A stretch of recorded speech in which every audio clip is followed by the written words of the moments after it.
नमस्कार, स्वागत आपका हरियाणा न्यूज 24 पर। मैं हूं प्रिंस लंबा। हरियाणा प्रदेश में तीसरी बार भाजपा की सरकार बनने के बाद जहां वर्तमान सरकार के सत्ताधारी दल के 18 विधायकों का चुनाव हाईकोर्ट में फंसा हुआ है, उलझा हुआ है, तो वहीं दूसरी तरफ अब सरकार के एक मंत्री ने भी अपनी ही पार्टी की, अपनी ही सरकार की बगावत कर दी है, खिलाफत कर दी है, अपनी ही सरकार के खिलाफ बिगुल फूंक दिया है। यानी कि जो भाजपा पार्टी लगातार अपने कामों का गुणगान करती है, अपने विकास की गाथाएं गाती नहीं थकती, लेकिन उसी भाजपा पार्टी की, उसी भाजपा सरकार की पोल खोलने का काम है सैनी मंत्रिमंडल के एक मंत्री ने कर दिया है। हम बात कर रहे हैं हरियाणा के दबंग नेता, हरियाणा के अंदर अलग पहचान रखने वाले नेता जिन्हें गब्बर के नाम से भी जाना जाता है, ऊर्जा श्रम एवं परिवहन मंत्री अनिल विज। अनिल विज इन दिनों चर्चा में है क्योंकि लगातार रेड पर रेड कर रहे हैं, अधिकारियों को सस्पेंड करने का काम कर रहे हैं। लेकिन दूसरी तरफ अब अनिल विज ने ही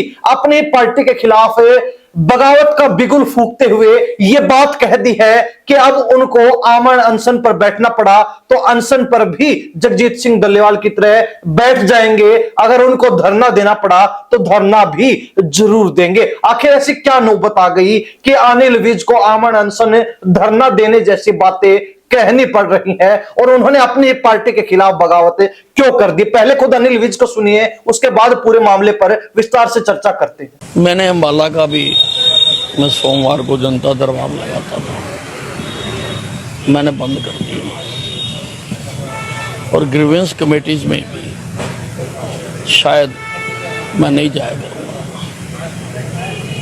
क्योंकि हमारे देशों की पालना नहीं होती, अधिकारी हमारे काम नहीं कर रहे। बाकी हरियाणा का तो मैंने कुछ नहीं लेना, लेकिन अंबाला छावनी की जनता ने मुझे 7 बार विधायक बनाया है।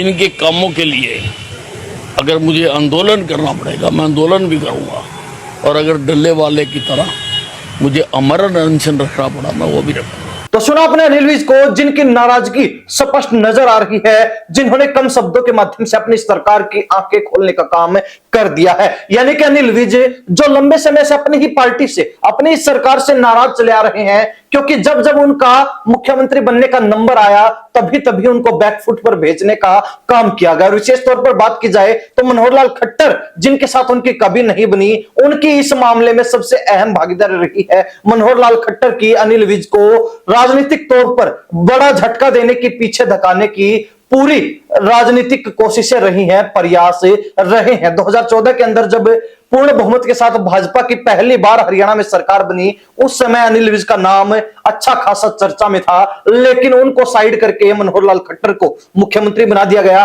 ठीक इसी तरीके से 2019 में भी अनिल विज के नाम की चर्चाएं जरूर थी, लेकिन दोबारा मनोहर लाल खट्टर मुख्यमंत्री बन गए। जब मनोहर लाल खट्टर को बीच कार्यकाल रिप्लेस किया जा रहा था, उस समय भी अनिल विज का नाम मुख्यमंत्री बनने की दौड़ में जरूर शामिल था, लेकिन उनको उस समय भी मुख्यमंत्री नहीं बनने दिया गया और मनोहर लाल खट्टर ने अपने करीबी नेता नायब सैनी को मुख्यमंत्री बनाने के लिए रिकमेंड कर दिया, मुख्यमंत्री बनवा दिया। जिसके बाद से अनिल विज की नाराजगी साफ देखी जा रही थी। वो अपनी पार्टी के कार्यक्रमों से फ्रंट नजर आ रही थी, यानी कि खिलाफ नजर आ रहे थे, ना कहीं शिरकत कर रहे थे, ना ही अपनी पार्टी के नेताओं से मुलाकात कर रहे थे। इसके बाद जब लोकसभा चुनाव आए तो उस समय भी उनकी नाराजगी ठीक उसी प्रकार देखने को मिली जिस प्रकार पहले बनी हुई थी। यानी कि अनिल विज प्रचार प्रसार के लिए अंबाला जिले से बाहर नहीं निकले, सिर्फ अंबाला में रहकर ही उन्होंने जो कुछ प्रचार प्रसार किया वहीं तक सीमित था। इसके अलावा उन्होंने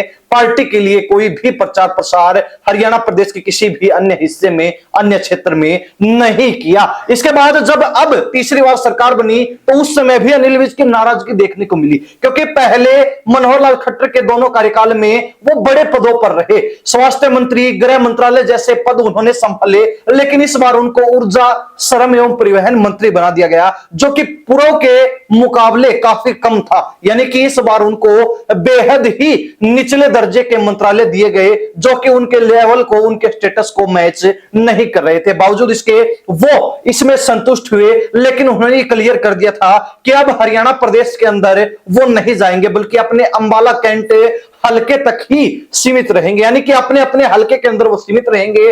और साथ ही उन्होंने बीच में जो जन समस्याएं सुनने के लिए शिविर वो लगाते थे, जो खुला बैठक वो जनता के लिए करते थे, आमजन की समस्या सुनते थे, वो भी बंद करने का काम कर दिया था। हालांकि पिछले कुछ दिनों तक लगातार उनकी ये जन समस्या सुनने का सिलसिला देखने को मिला। ग्रीवेंस कमेटी के अंदर भी वो लगातार बैठकें कर रहे थे। विशेष तौर पर बात की जाए कैथल और सिरसा जिले की, तो वो दोनों जिले अनिल विज के पास थे और वहां पर वो लगातार बैठकें कर रहे थे। ग्रीवेंस कमेटी की जो बैठकें थी उनमें शिरकत कर रहे थे। लेकिन अब अनिल विज ने यह स्पष्ट कर दिया है कि वो ना तो ग्रीवेंस कमेटी द्वारा आयोजित होने वाली बैठकों में जा पाएंगे और ना ही अब वो जन समस्याएं सुनने के लिए किसी भी तरीके का शिविर लगाएंगे, जन समस्याएं नहीं सुनेंगे। यहां तक कि उन्होंने अंबाला कैंट तक ही अपने आप को सीमित कर लिया है और यह बात सरकार को चेतावनी देते हुए कह दी है, सरकार को ललकारते हुए बता दी है कि अगर काम नहीं हुए तो वो धरने पर भी बैठेंगे और अगर उससे भी काम नहीं चला तो अपनी सरकार के खिलाफ, अपनी ही पार्टी के खिलाफ आमरण अनशन भी कर सकते। उन्होंने उदाहरण दिया कि जिस तरीके से जगजीत सिंह डल्लेवाल पिछले लंबे समय से किसानों की मांगों को लेकर, किसानों के हकों को लेकर आमरण अनशन कर रहे हैं,